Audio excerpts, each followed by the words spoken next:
Warning, this content may be upsetting or disturbing to some audiences. What scary or creepy story did your parents tell you to make you not go to a certain place or not do a certain thing? My uncle used to tell me I'd be put to bed with my socks on if I kept it up. At the time it sounded like the most horrid torture. My mom told me that 3 little men were in the walls of our house watching me and making sure I was being good. If I was bad, she told me that Mo, Larry, and Curly would come out and punish me. My mom told me about a kid she knew who was jumping on his bed this one time. There was a pencil somewhere in his bed. He somehow got the pencil stuck in his heart by jumping on it. I learned 2 things from that story. Don't ever use pencils anywhere near your bed, and always keep the piercing object inside of the wound, so you won't bleed out.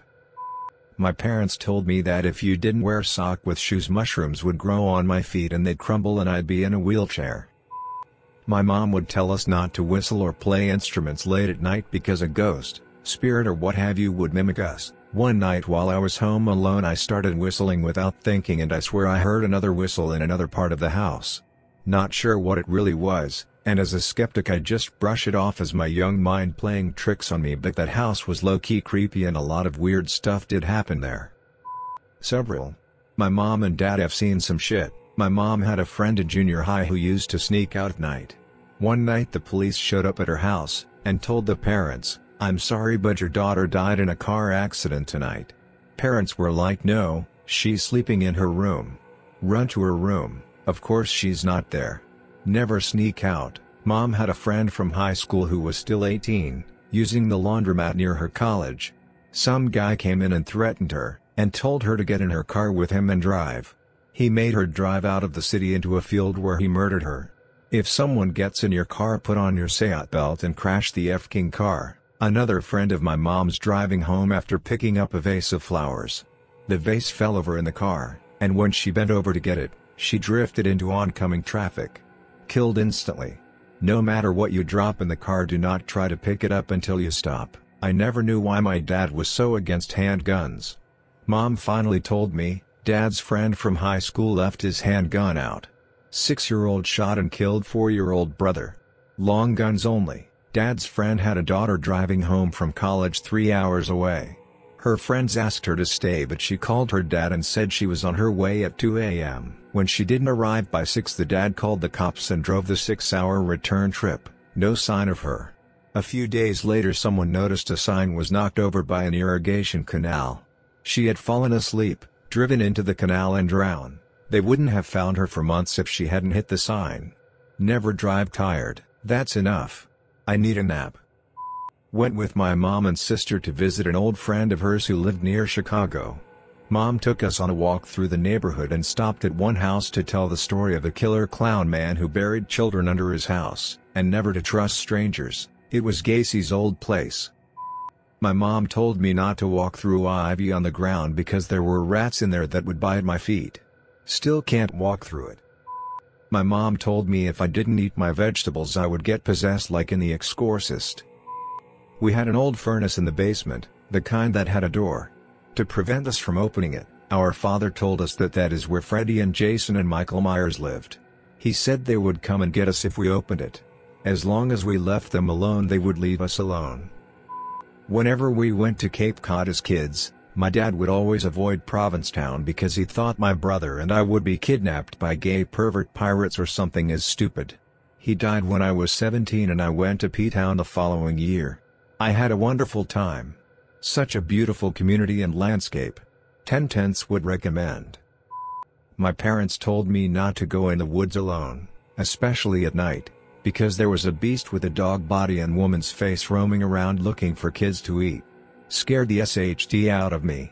Decades later, I was telling someone else about it and I realized my parents weren't that creative and Googled it. Turns out in the early 70s Mobile, Alabama had a rash of sightings of a lady-faced dog. My parents would have been about 10 or 11 at the time it was happening. Not creepy, but my auntie told her kids that when the ice cream truck plays a song, it's out of ice cream. My mom told me that pressure cookers blow up, and I was terrified of them for most of my life. It's been only recently that I've gotten over it enough to use my Instant Pot, but I still give it looks when it makes noises. My grandparents lived across the street from my parents' house. Whenever I would walk alone, my grandmother would tell me not to go with strangers because they would take me, cut off my hands, and make me their slave. Not sure how that works, to be frank. Selenia, the pickle man. An old wives' tale. He crawls from bowls of cold soup to steal the dreams of wasteful children. My mom told me that if I walked outside barefoot I'd get worms in my feet. Probably true in some places, but now I don't walk outside barefoot ever.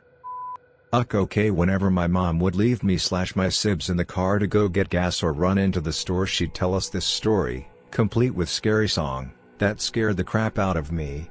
One night a couple went to get gas. The girlfriend stayed in the car while the husband went to pump the gas. Unfortunately, the machine wasn't working, so he went to go inside to find the employee. He tells his GF to lock all of the windows, lock all of the doors. This is the scary song part. So the GF does, but the BF never returns. It gets increasingly darker while she waits and waits and waits. Suddenly she hears the door handles jiggling. Someone's trying to get in. She screams and shuts her eyes and hears a loud thump against the car. In the morning, there's a tapping at her window.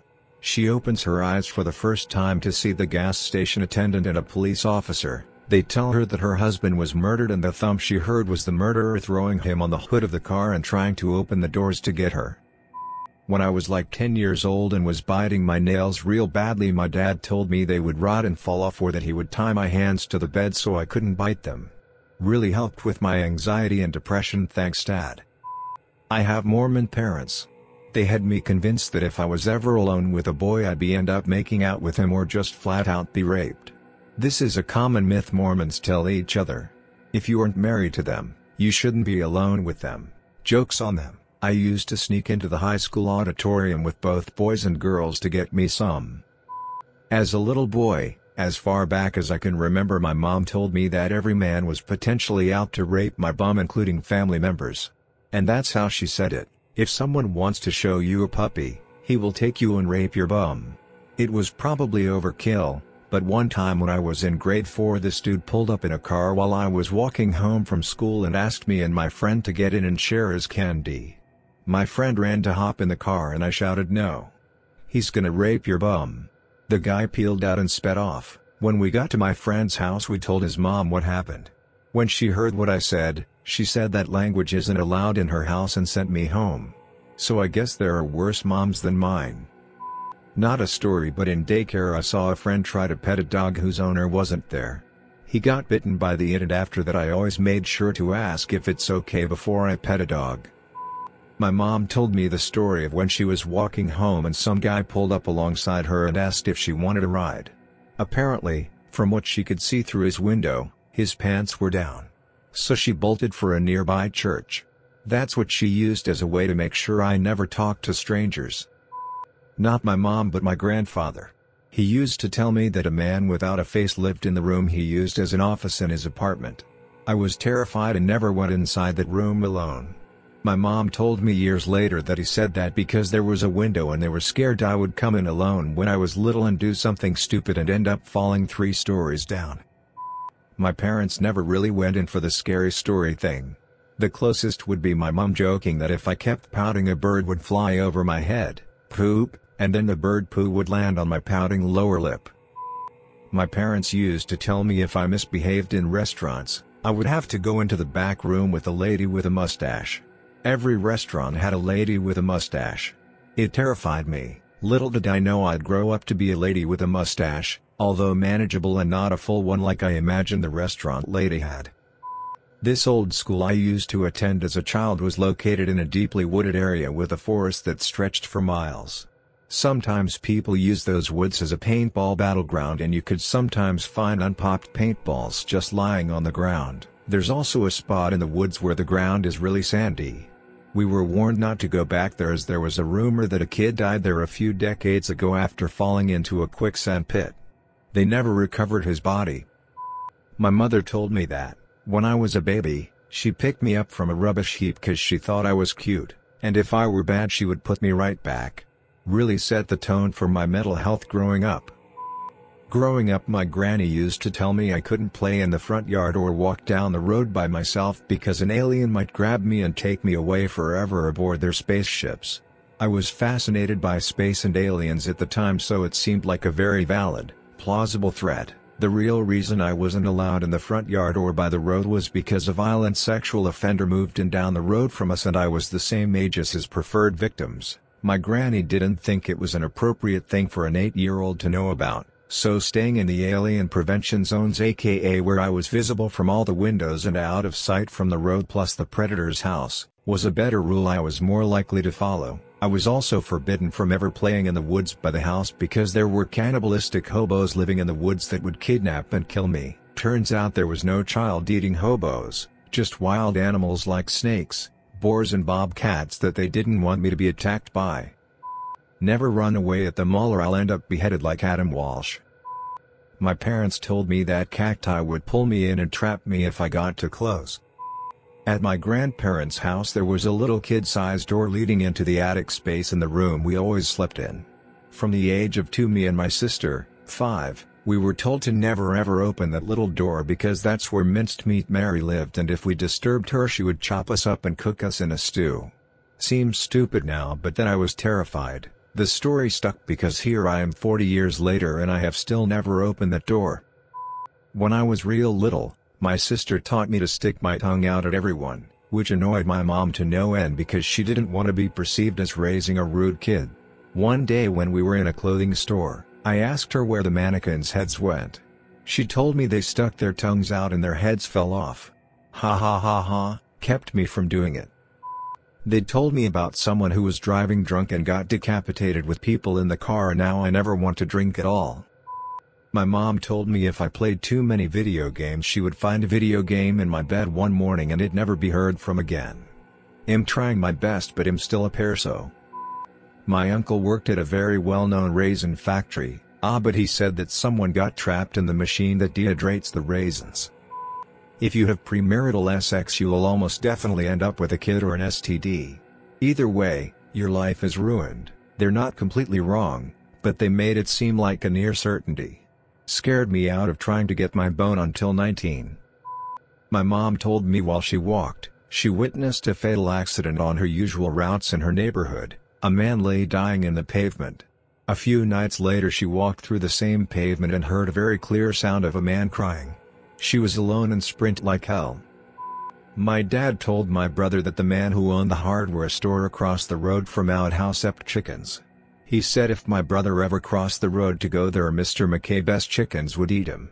My brother was terrified and wouldn't go near the store, which didn't work when we had to shop there. My father saw me playing with matches when I was 3 or 4. So he took me to the basement, lit one right in front of my face and yelled, "This is fire. Fire bad. It's even more intimidating in German, trust me." A few months later he saw me taking interest in a plug socket. All he had to say was, "There is fire in there." And I never touched one again until I was, well, way older.